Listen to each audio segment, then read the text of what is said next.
ඔහුගේ ජීවිතය ගැන තිබූ සියලුම බලාපොරොත්තු අතහැර වෙටිවරු සහ මැදින් ඔහු පර්වතයක් මෙන් දිස්සුණු බුල්ඩෝසරයක වෙත ඇදුනා.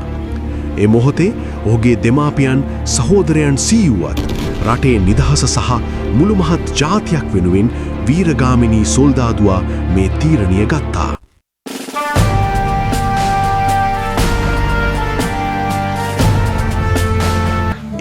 1966 අගෝස්තු 22 වන දින හසලකදී උපත ලැබූ පරිත්‍යාගශීලී නිර්භීත දරුවා ගාමිණී කුලරත්න මොහුගේ පවුලේ සහෝදරයන් 4 දෙනෙකු හා සහෝදරියන් 1 කීන පැලස්ස කනිටු විදුහලෙන් මූලික අධ්‍යාපනය ලැබීය.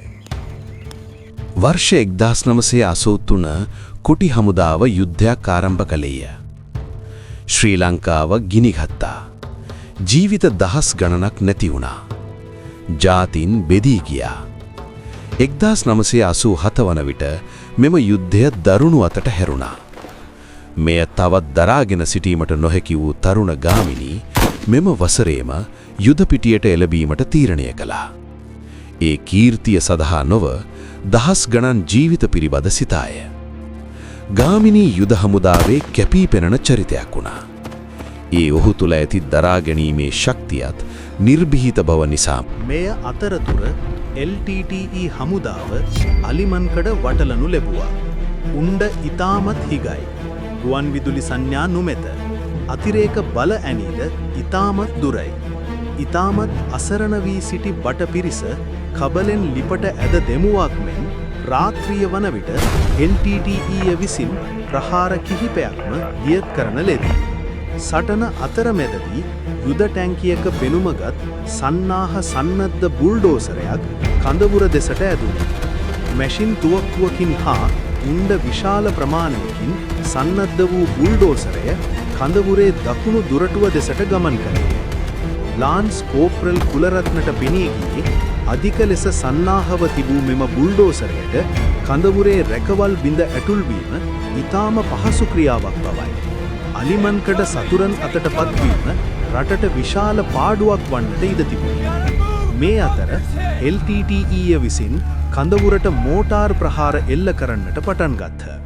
තුවාල වී මිය යන සෙබළුන්ගේ සහ පිපිරුම්වල හඬ මැදියේද සියලුම දෙනාගේ අවධානය යොමු වූයේ ක්‍රමයෙන් කඳවුරට ළඟා වෙන බුල්ඩෝසරය වෙතය. බුල්ඩෝසරය නැවැත්වීම හැර වෙන විකල්පයක් නොමැති බව වීරගාමිනී සොල්දාදුවාට වැටහුණා. මේසේ උඩ තිබූ අත්බෝම්බ දෙකක් ඔහු සියතට ගත්තා. ඔහුගේ ජීවිතය ගැන තිබූ සියලුම බලාපොරොත්තු අතහැර වෙටිවරු සහ මැදින් ඔහු පර්වතයක් මෙන් දිස්සුණු බුල්ඩෝසරයක වෙත ඇදුනා. ඒ මොහොතේ ඔහුගේ දෙමාපියන් සහෝදරයන් සීවුවත් රටේ නිදහස සහ මුළු මහත් ජාතියක් වෙනුවෙන් වීරගාමිනී සොල්දාදුවා මේ තීරණය ගත්තා. බුල්ඩෝසරයක වෙත දිවගොස් උඩ නැග අත්බෝම්බ දෙකේ පින් දෙක ඇද බෝම්බ දෙක එය ඇතුළට දැමුවා. ඒ සැනින්ම මේ වීරයා සමගම බුල්ඩෝසරේ පුපුරා ගොස් මෙය සතුරන්ගේ හදවත බිඳ දැමුවාක් මෙන් සතුරන් මුළුමුණින්ම පසුබැස ගියා. තම සගයන්ගේ ජීවිත දහස් ගණනක් සහ අලිමන්කඩ කදවුරද බේරා මේ අභීත සොල්දාදුවා ඔහුගේ ජීවිතය පූජා කරා. ගාමිණිගේ කියා අවසානෙට හමුුණේ ඔහුගේ නම ඇති බෑජ් එක පමණයි. එදා මුළු ලංකාවම මලගමක් වුණා ජාතික කොඩිය සමග ඔහුගේ සිරුර වැළලී ගියත්.